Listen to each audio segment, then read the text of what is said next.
A particle is projected from the ground with initial linear momentum. Initial linear momentum mu is given p. Its velocity and direction is not given, right? Then for maximum possible range, find its minimum kinetic energy. Find its minimum kinetic energy so that its range is maximum.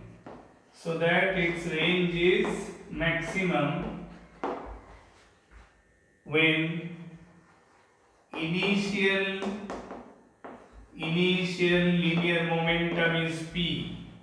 Initial linear momentum is p.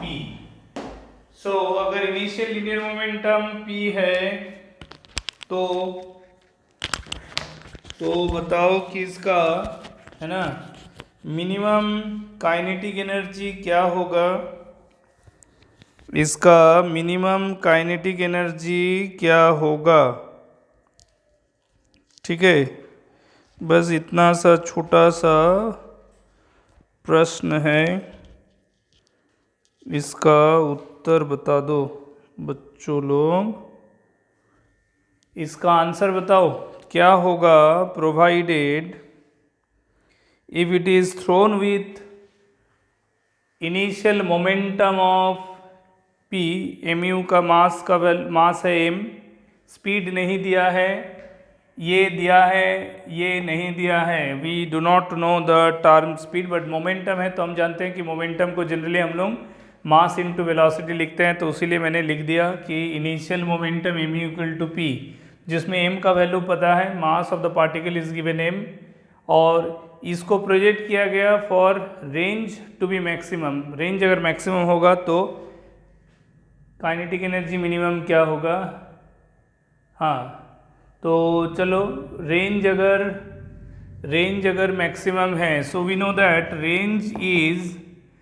Range क्या होता है, u square sine 2 theta by g, ठीक है, सबको पता है formula, सभी को आता है, u square sine 2 theta by g. This implies that R maximum, ये रेंज मैक्सिमम कब हो सकता है, ऑब्वियसली जब साइन 2 थीटा प्लस 1 होगा। साइन का मैक्सिमम वैल्यू क्या है, +1। जब साइन 2 थीटा +1 होगा तब ही रेंज मैक्सिमम, यानी कि u स्क्वायर बाई जी, ठीक है।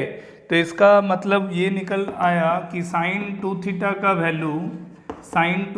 वैल्यू 1 होगा, जिसका मतलब 2 थीटा इज π/2, यानी कि थीटा इज π/4। तो जब इतना एंगल से प्रोजेक्ट किया जाए, provided speed of the particle is assumed to be u, so that range is maximum, so angle of projection must be at कितना, 45 डिग्री। तो अब सवाल है काइनेटिक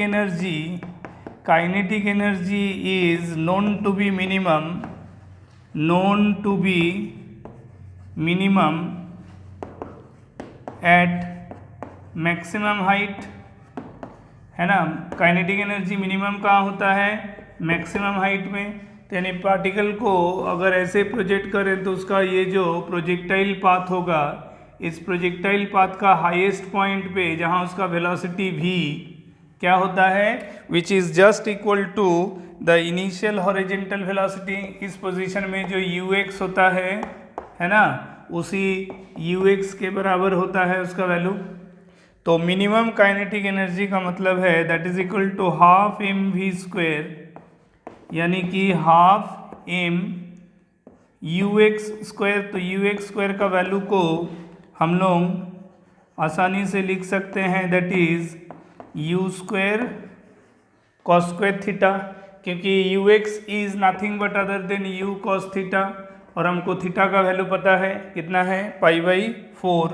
तो ये हो गया m into u square by 2 into cos square π/4। Cos π/4 का वैल्यू कितना होता है, 1/√2, तो उसका स्क्वायर यानी 1/2। तो ये हो गया m u स्क्वायर बाई 4, ठीक है ना, m u स्क्वायर बाई 4, यानी कि मिनिमम काइनेटिक एनर्जी हो गया, इसको अगर मैं mu का होल स्क्वायर कह दूं बाई 4m, ठीक है, m से मल्टीप्लाई डिवाइड किया ताकि मेरे को मोमेंटम वाला टर्म आ जाए, तो इसका मतलब ये हो गया p square by 4m, p square by 4m हो गया the minimum kinetic energy expression in terms of the momentum, and that is available at the highest point of the projectile motion, ठीक है ना।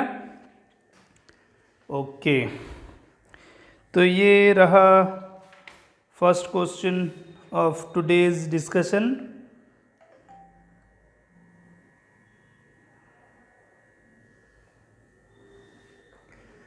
क्या भाई इतना मैसेज, 1 मिनट।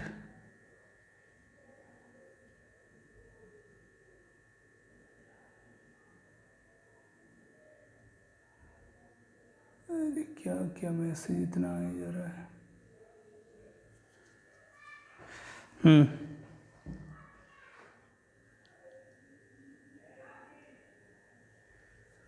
ऑडियो वीडियो दोनों clear है कि नहीं, एक बार बता दो।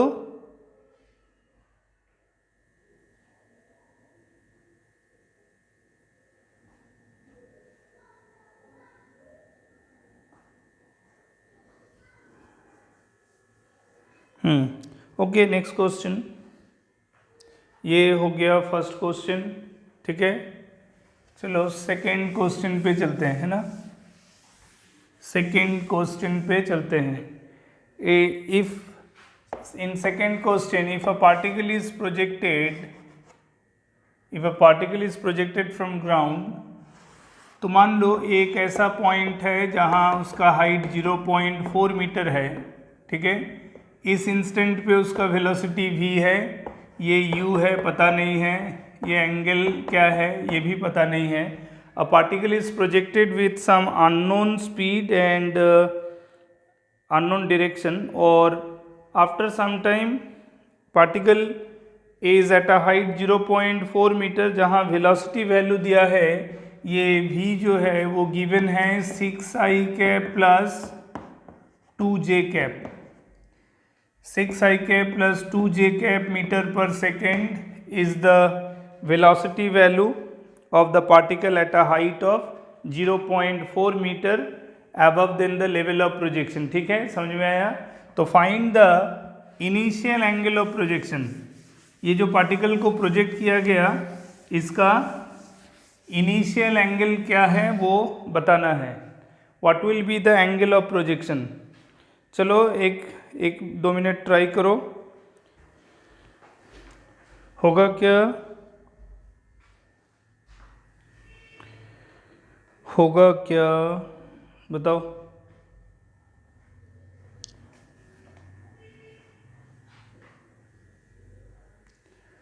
तो अगर हम लोग ट्राई करें, इसको करते हैं ना, सवाल बनाते हैं, तो देखो ये इनिशियल पॉइंट को ए और इस पॉइंट को अगर बी कहें तो यहाँ का वेलोसिटी का 2 कंपोनेंट होगा ना, तो ये हो गया Vx और ये Vy। यहाँ का एंगल मुझे को पता नहीं है, let it be alpha.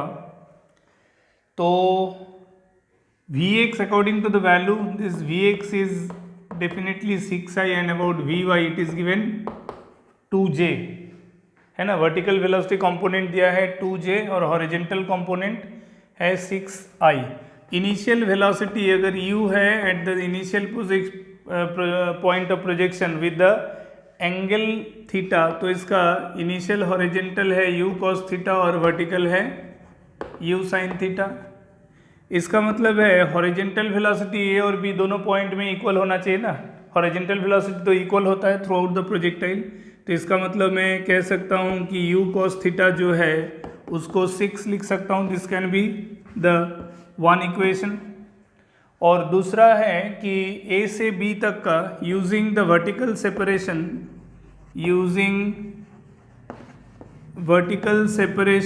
Between a and b, a और b के बीच में जो वर्टिकल सेपरेशन है उसका अगर मैं इस्तेमाल करूं तो I can write down Vy square is equal to Uy square minus 2gh, है ना।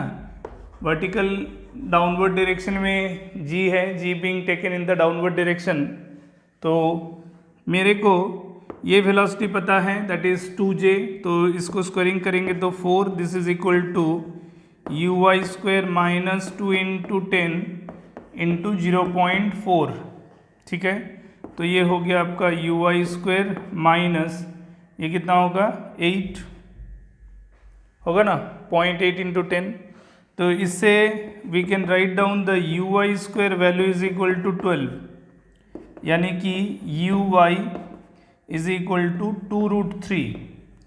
ui का वैल्यू हो गया आपका 2√3 मीटर पर सेकेंड, जबकि ux जो u cos थीटा था वो 6 है, according to the first equation which we have got by developing the concept of horizontal velocity remains constant.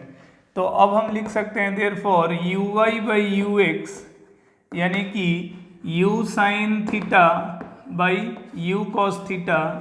तो u साइन थीटा का वैल्यू हमने यहाँ निकाला 2√3, ठीक है, और u cos थीटा का हमारा निकला था 6, तो ये हो गया 2/3, यानी कि this is 1/√3।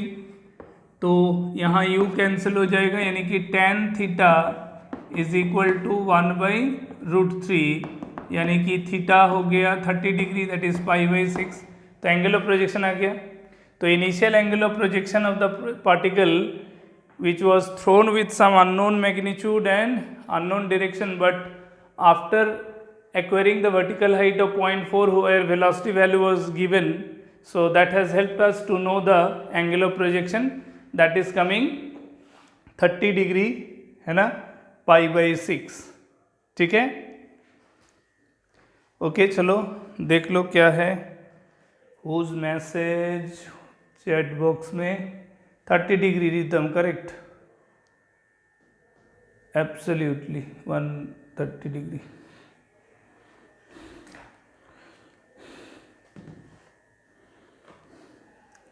Okay, note down this, note down this.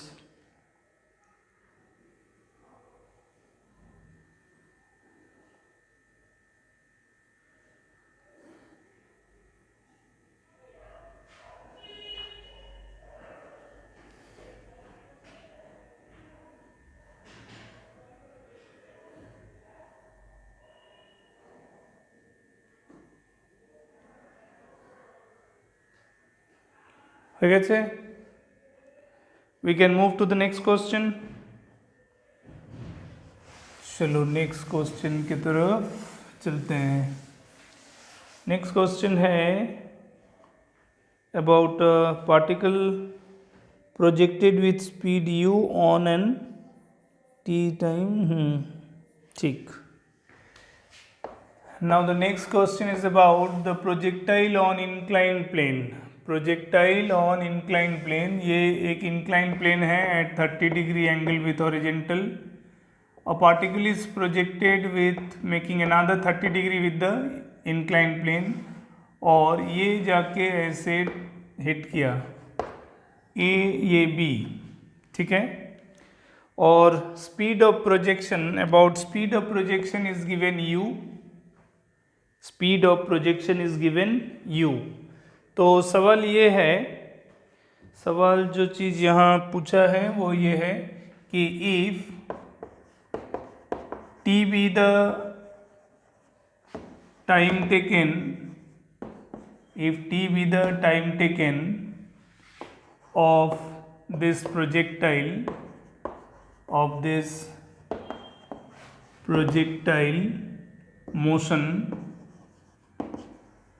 then find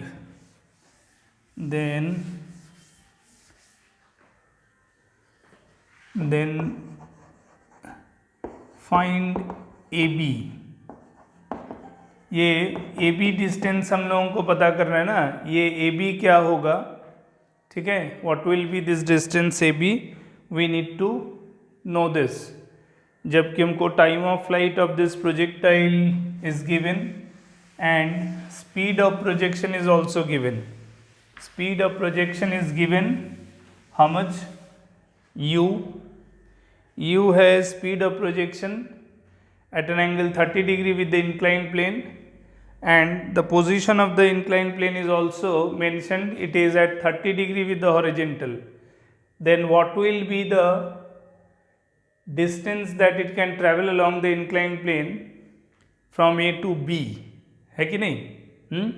incline plane का टाइम ऑफ फ्लाइट तो पता है, फॉर्मूला होता है ना, क्या होता है टाइम ऑफ फ्लाइट का फॉर्मूला? झट से बोल दो कि 2u sin थीटा बाई जी, एकदम नहीं। 2u sin theta by g is the time of flight for a projectile when initial and final point both are taken on same horizontal level. Inclined plane के लिए time of flight का formula ये नहीं होता है, rather क्या होता है 2u sin theta by g cos alpha provided theta angle of projection with inclined plane and alpha is the angle with the horizontal of the incline plane, यानी कि अगर मैं इसको अल्फा और इसको थीटा अगर लूँ, then only time of flight formula for a projectile can be written on an incline plane, it will be 2u sin theta by g cos alpha, है ना। उसका मैकेनिज्म कैसा है कि अगर u को इस तरह से दो कंपोनेंट में तोड़ दिया जाए तो इधर वाला होगा u cos theta based on this is theta, और ये होता है u sin थीटा, ठीक है। And if this is the direction, vertical direction of g, then it can be resolve one along perpendicular to the incline plane, one parallel to incline plane. तो geometrically अगर ये alpha है तो ये भी alpha होता है, then this is g cos alpha, this is g sin alpha, ठीक है। तो ये है कॉन्सेप्ट। तो यानी कि time of flight that should be written as 2u sin theta by g cos alpha, ये कॉन्सेप्ट है, ठीक है। तो अब थीटा अल्फा तो अब जानते हो, यहाँ से टाइम ऑफ फ्लाइट का टर्मिनोलॉजी भी दिया है small t, that means you can get the value of u। तो फिर distance along the inclined plane, distance along the inclined plane, तो उसके लिए क्या कर सकते हैं, we can write t is equal to 2u sin 30 मतलब half, divided by g into cos 30 मतलब √3/2। इधर 2 कैंसिल कर दिए तो इधर हो जाएगा, कितना हो जाएगा 2u बाई √3g, ठीक है ना।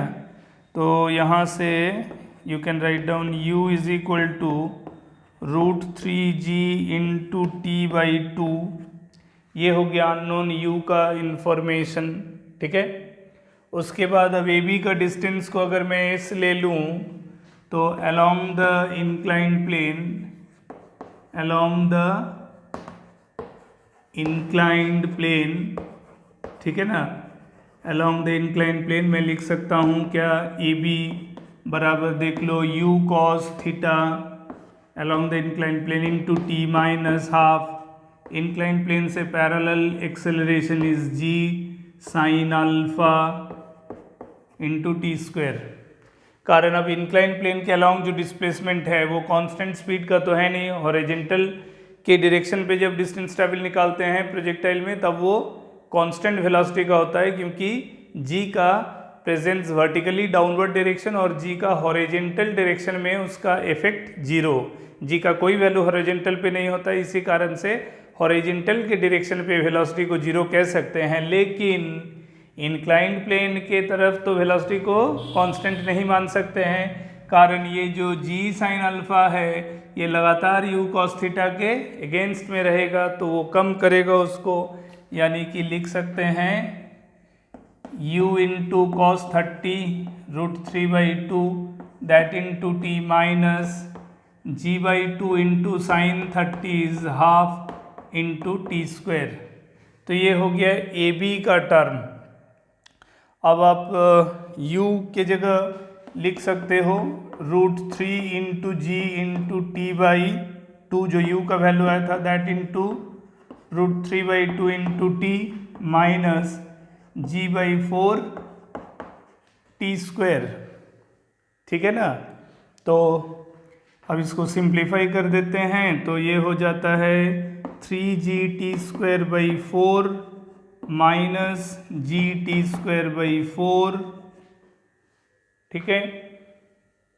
अच्छा, u तो गिवन टर्म था ना, तो u को रिप्लेस करने का क्या फ़ायदा हुआ। एनीवे, तो फाइनली क्या हो गया, ये 2GT²/4, तो यानी कि GT²/2। अगर t के टर्म पे लिखे तो ये लिख सकते हैं, और अगर t के टर्म पे नहीं लिखना है, t की जगह ये बैठाना चाहें तो वो भी लिख सकते हैं, और लिख देते हैं, है ना, g/2 और t² का यानी हो गया 4u² डिवाइडेड बाई 3g²। तो फिर ये हो गया 2, इधर एक g कैंसिल हो गया, यानी कि इसको वापस 2u²/3g ऐसे भी लिख सकते हैं, 2u²/3g या GT²/2, दोनों नॉन टर्म है ना। मैंने पहले सोच लिया कि u गिवन नहीं है, क्योंकि u तो मैंने मेंशन कर दिया था कि u is the given velocity. तो इन टर्म ऑफ u आप अगर लिखना चाहते हो कि डिस्टेंस है, तो दैट इज 2u²/3g, और अगर t के टर्म पे लिखना चाहते हो तो you can write down it is GT²/2। ठीक है, समझ में आया।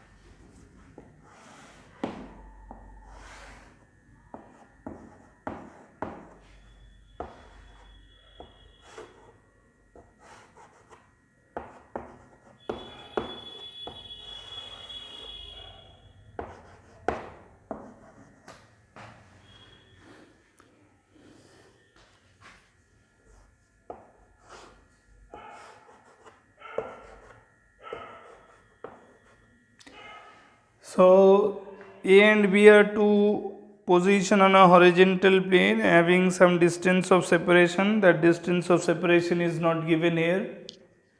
From A particle is thrown with velocity u√2, okay, at an angle 45° with horizontal, and that particle strikes an inclined plane at 60°, okay, at right angle.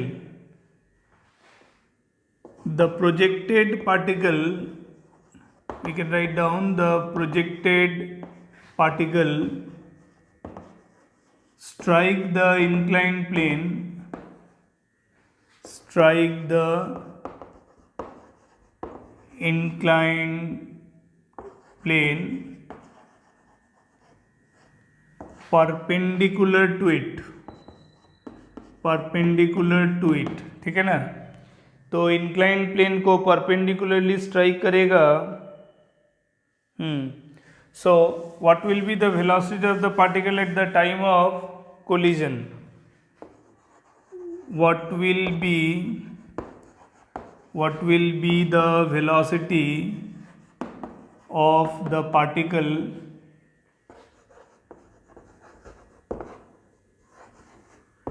while striking the plane।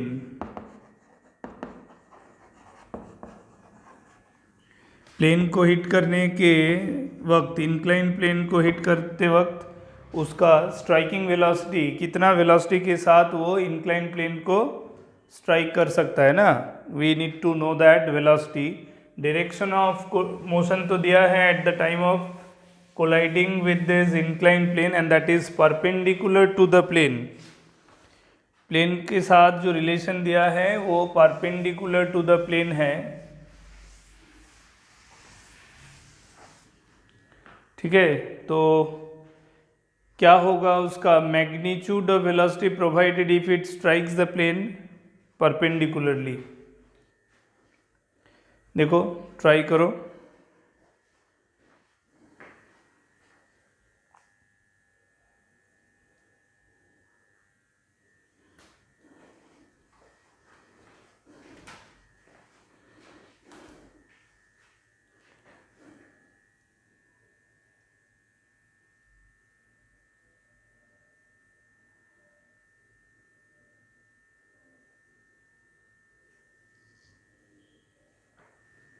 ओ अच्छा अच्छा,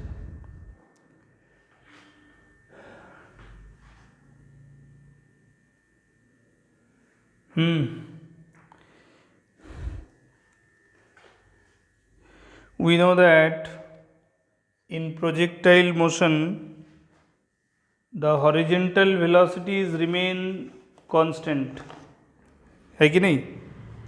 horizontal velocities remain constant, that is the main concept in projectile. तो अगर उस concept को हम लोग use करते हैं तो इसका मतलब स्टार्टिंग पॉइंट में we can get to velocity value. One is u cos theta, initial velocity का cos 45, that is u root two into cos 45 is 1/√2.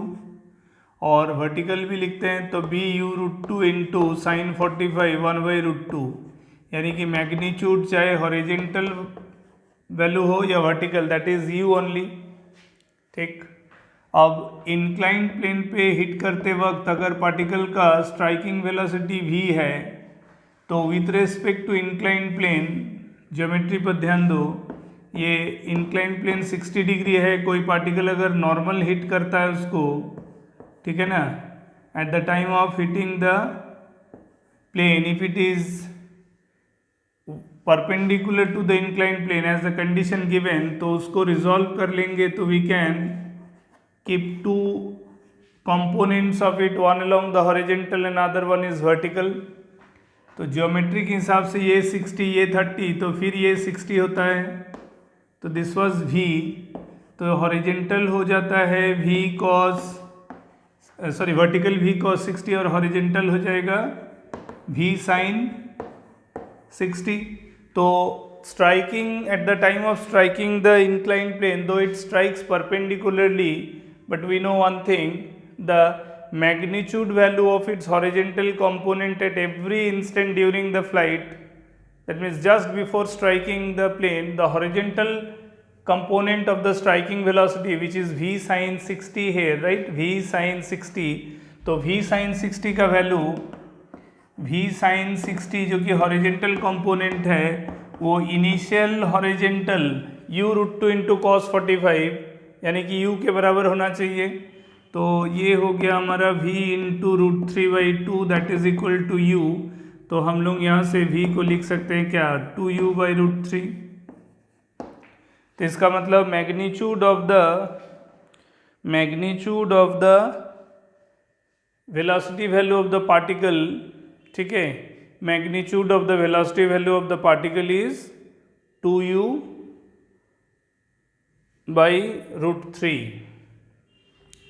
2u√3 उसका वेलोसिटी वैल्यू है. ठीक है, बिल्कुल. अगर हम लोग मान लो इसमें एक चीज़ अगर मैं पूछूं, ठीक है ना, कि कोलिजन का थ्योरी इसमें लगाया जा सकता है, छोड़ो वो कोलिजन के टॉपिक में डिस्कस करेंगे, यहाँ ज़्यादा उसको कंफ्यूज करने का ज़रूरत नहीं है. और अगर करना चाहते हो खुद को कंफ्यूज तो चलो कर ही लेते हैं, क्या दिक्कत है. If we take E is equal to 1/2 for example, अगर E 1/2 है at the time of collision, यहाँ थोड़ा सा ऐसे कोलिजन वाला सवाल देखते हैं, साथ मेरे को थोड़ा एप्लीकेशन ऑफ E पर बात करने को मन करता है कि नहीं. तो जैसे एप्लीकेशन ऑफ E, कोफिशिएंट और रेस्टिट्यूशन पे बात करेगा, horizontal component of rebouncing velocity, horizontal component of rebouncing velocity अगर पूछा जाए, ठीक है कि नहीं, तो पार्टिकल का हॉरिजेंटल वेलोसिटी ऑफ रिबाउंसिंग कंपोनेंट कितना होगा. तो सिंपल सी बात है कि इंक्लाइंड प्लेन जिसका खुद का angle with the horizontal 60 degree है, जिसका खुद का एंगल पोजीशन 60 डिग्री है, वहाँ पार्टिकल अगर v से स्ट्राइक करेगा तो जो रिबाउंसिंग पार्टिकल है वो e टाइम्स v होगा, because this is a normal collision. Collision is taking place along the line of impulse perpendicular to the striking plane. तो जिस डायरेक्शन में स्ट्राइक किया वो अगर नॉर्मल कंपोनेंट है तो रिबाउंस भी नॉर्मल होगा. ठीक है ना. तो रिबाउंसिंग वेलोसिटी, तो वेलोसिटी ऑफ रिबाउंस जो होगा वो हो जाएगा ई टाइम्स द स्ट्राइकिंग वेलोसिटी। ई का वैल्यू हमने कितना दिया यहाँ, ई अगर हाफ है, ई अगर हाफ है तो दिस इज 1/2 इंटू वी, यानी 2u/√3। तो रिबाउंसिंग वेलोसिटी हो गया सिंपली u/√3, वो भी नॉर्मल होगा। तो उसका हॉरिजेंटल कंपोनेंट पूछा है, that means this one, this is the vertical of it. Geometry ये 60 है तो ये 30 है ना, यानी कि ये वाला मैग्नीट्यूड हो जाएगा E into v, rebouncing magnitude, that into cos 30।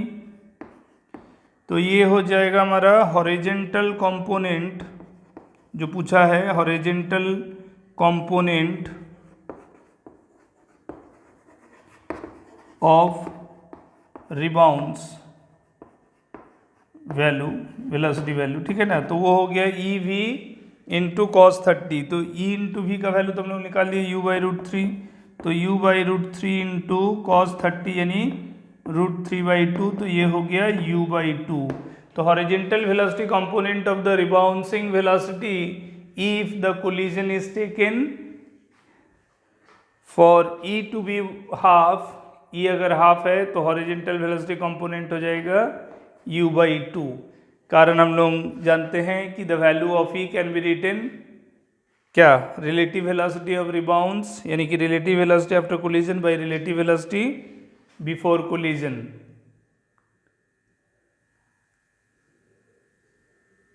नहीं, v इक्वल्स टू यू तो है वो रिबाउंसिंग वेलोसिटी, मैंने पूछा था उसका हॉरिजेंटल कंपोनेंट है कि नहीं। हॉरिजेंटल कंपोनेंट का वैल्यू होगा ये u/2, ठीक है, नोट कर लिया है ना, वेलोसिटी वैल्यू नोट कर लिया है, ठीक है। मैं थोड़ा पानी पीता हूँ।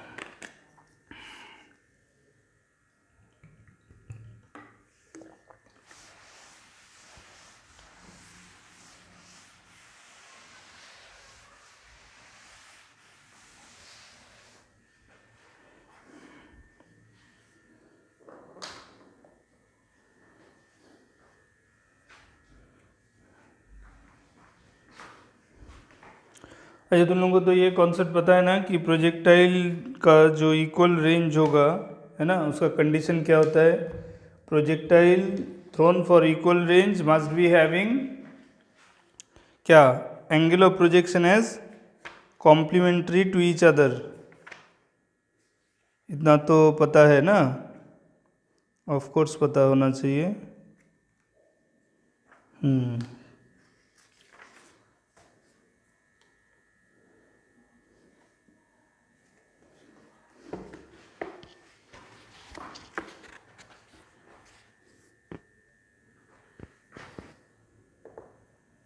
ये कितना नंबर क्वेश्चन हुआ, चौथा या पांचवा, चलो मैं 5 या 6 लिख लेता हूँ ना, क्या पता है कितना हुआ।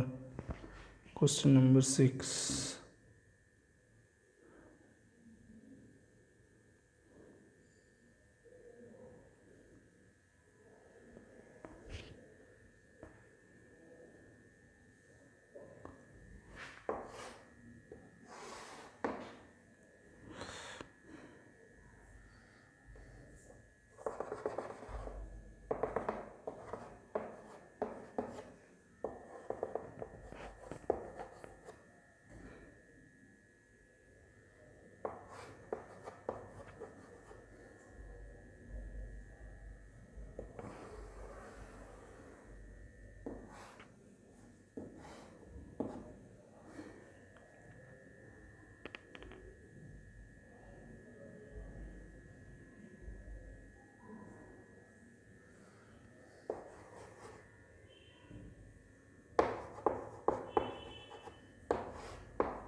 well so this is a question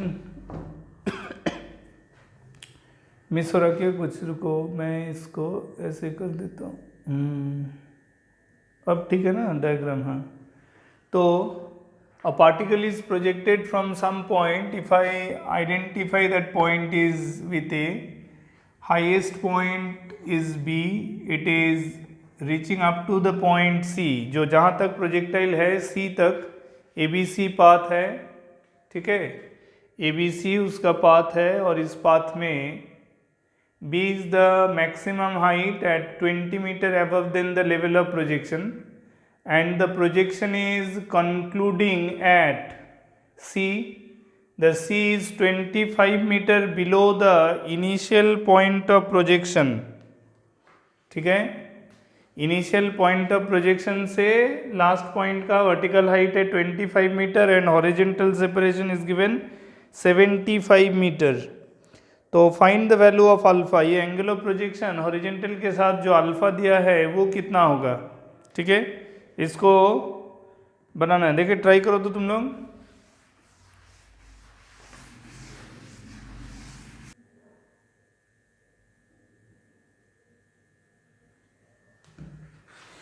ये किसके लिए, मेरे लिए खास था किस हिसाब से आकाश? ये ईयर आपके लिए बहुत खास था, हाँ? क्या खास हुआ मेरे को बताओ तो।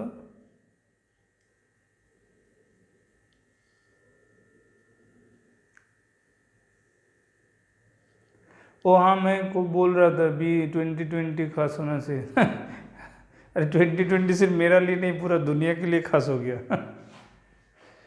2020 पूरा T20 स्टाइल में खेल दिया, अब क्या करेंगे बोलो।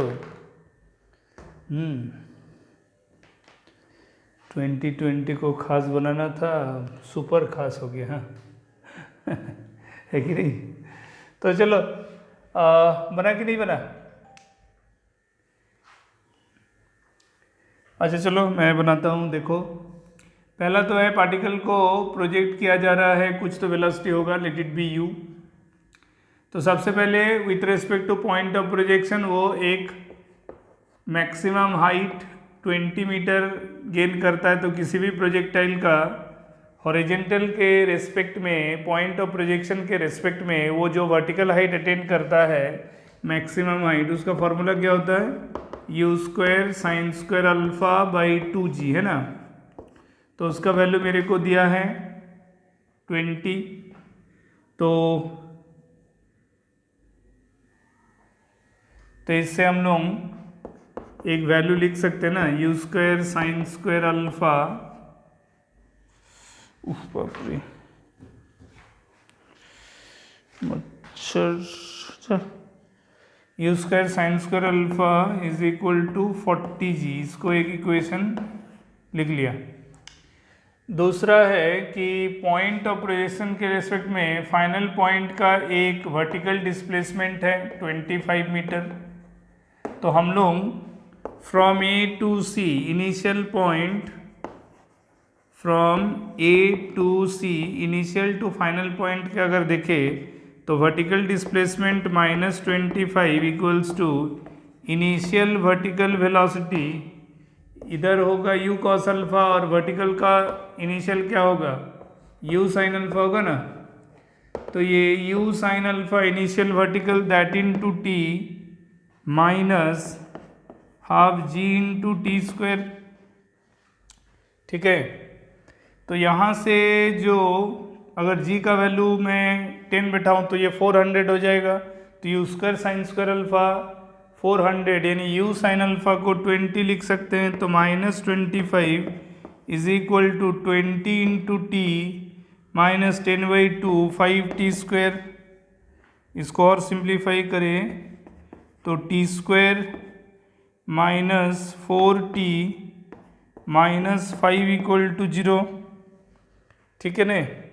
तो इसको फैक्टराइज कर देते हैं, t minus 5 into T plus 1 0। तो t का तो वैल्यू नेगेटिव नहीं हो सकता है, तो इससे मतलब हो गया t बराबर 5 सेकेंड। तो ये जो जर्नी है ए टू सी का वो मिल गया कितना मेरे को? 5 सेकेंड का जर्नी है, बिल्कुल। तो 5 सेकेंड में वो कितना ट्रैवल किया? 75 मीटर। तो horizontal velocity of a projectile either it moves up to the level of projection or it continues its motion below the level of projection, तो g का वैल्यू यहाँ भी सेम है, तो हम लोग यहाँ भी ux मान सकते हैं कांस्टेंट। तो इसका मतलब है during this time horizontal separation 75 should be equal to constant horizontal velocity into time of flight. तो टाइम ऑफ फ्लाइट हमारा है 5, सो ux इंटू 5, तो यानी कि ux का वैल्यू आ गया 75/5, तो कितना हो गया 15। तो ux 15 यानी कि u cos अल्फा हो गया 15। इसको इक्वेशन 2 लिख लो। इधर से जो इक्वेशन 1 था u साइन अल्फा जो कि 400 है u square sine square alpha का वैल्यू, तो सिर्फ u साइन अल्फा कितना था 20, सो देयरफॉर 1/2 कर देते हैं। तो u sine alpha by u cos alpha है ना, u sine alpha by u cos alpha हो गया कितना 20/15 यानी कि 4/3, तो tan अल्फा हो गया 4/3 यानी अल्फा हो गया कितना tan इनवर्स 4/3। तो ये हो गया हमारा value tan inverse 4/3 is the value of angle of projection for a particle which is projected at 25 metre above the ground level। ये मान के चल सकते हैं कि 25 metre above the ground level से अगर प्रोजेक्ट किए तो वो tan इनवर्स 4/3 का वैल्यू आया। देखते हैं ना, नीचे से तो हुआ और एक सम कर लेते हैं। चलो मान लो another question 7, यहाँ से एक पार्टिकल को प्रोजेक्ट करते हैं, ठीक है। अगर ये हॉरिजॉन्टल है, ये इधर इसको मैंने 30 डिग्री में प्रोजेक्ट किया, ये इंक्लाइन प्लेन भी 30 डिग्री पे है, ठीक है, fine. So let this is be the point A. If I say this is 20 metre पर सेकेंड, ठीक है ना। ये मान लो bottom of the incline plane है ए बी। तो सवाल है व्हाट शुड बी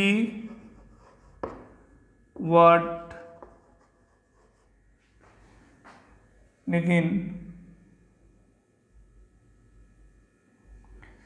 अच्छा चलो what should be the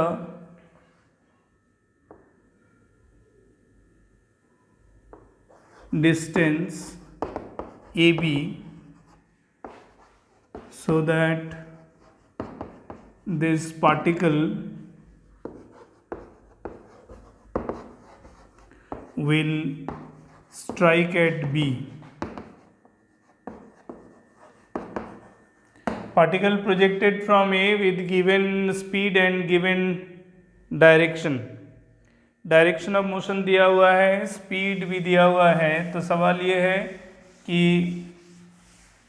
A to B का डिस्टेंस कितना होना चाहिए, A to B का डिस्टेंस कितना होना चाहिए so that this particle can strike exactly at the bottom of the incline plane B।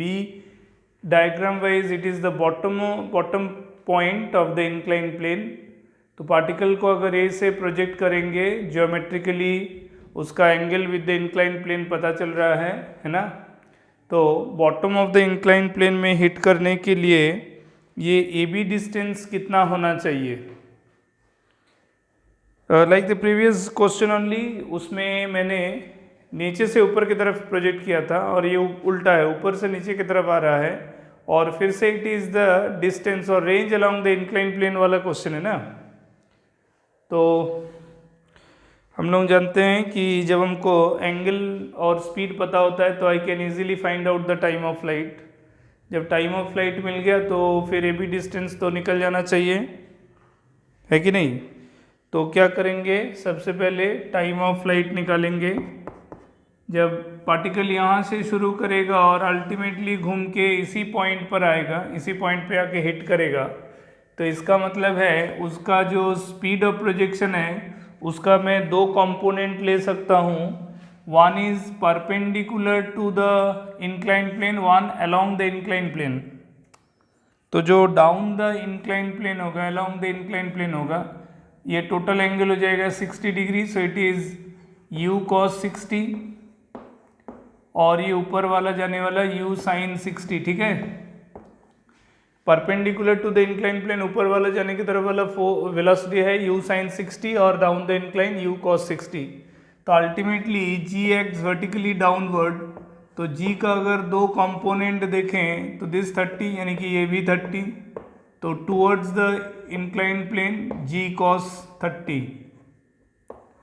तो हम लोग टाइम ऑफ फ्लाइट लिखेंगे तो वो होगा 2 × u sin 60। ठीक है, ये पूरा एंगल चूंकि मैं 60 लिया तो ये कारण ये 30 है तो ये भी 30 होगा ना, तो इसका along the incline plane downward will be u cos 60 और ऊपर हो जाएगा u sin 60। So initial velocity perpendicular to the plane is u sin 60, so twice of that divided by g cos 30। तो यानी ये हो गया 2u × sin 60 is √3/2 divided by g × cos 30, वो भी √3/2। तो ये दोनों √3/2 को काट देंगे तो ये हो जाएगा 2u/g is the time of flight. उतना समय में, ठीक है, इसको इतना डिस्टेंस ट्रेवल करना चाहिए, हमको यही निकालना है so that it can strike the point B. तो हमको टाइम ऑफ फ्लाइट पता है, तो जो distance along the incline plane travel करना है in so called this evaluated time, so that will be u cos 60 down the incline plane into T plus, अब plus इसलिए लग रहा है क्योंकि g का कंपोनेंट जो g sin 30 होगा वो भी डाउन द इंक्लाइन प्लेन है, sin 30 × t²। ठीक है, तो ये हो गया u cos 60 यानी u/2 × t, 2 × sin 30 half × t²। ठीक है, तो t की जगह we can substitute this value of 2u/g, तो ये हो गया u/2 × 2u/g plus g/4 × 4u²/g²। ठीक है, तो सिंप्लीफाई कर देने से आ गया u²/g प्लस u²/g, तो ये हो गया 2u²/g। Is it clear? So the distance AB must be 2u²/g so that the particle can strike the bottom of the inclined plane traveling along, I mean in this situation the particle which was initially projected making an angle 30 degree with the horizontal, whereas the inclined plane was making 30 degree with horizontal, है ना। और फिर पहले वो equation time of flight का formula लगाया, on incline plane we got the time of flight as 2u/g, then using that, using the acceleration of g sin 30 down the inclined plane following the format of s is equal to ut plus half at square. So this is the calculation. ठीक है, तो ये रहा projectile पर range of problems. ठीक है।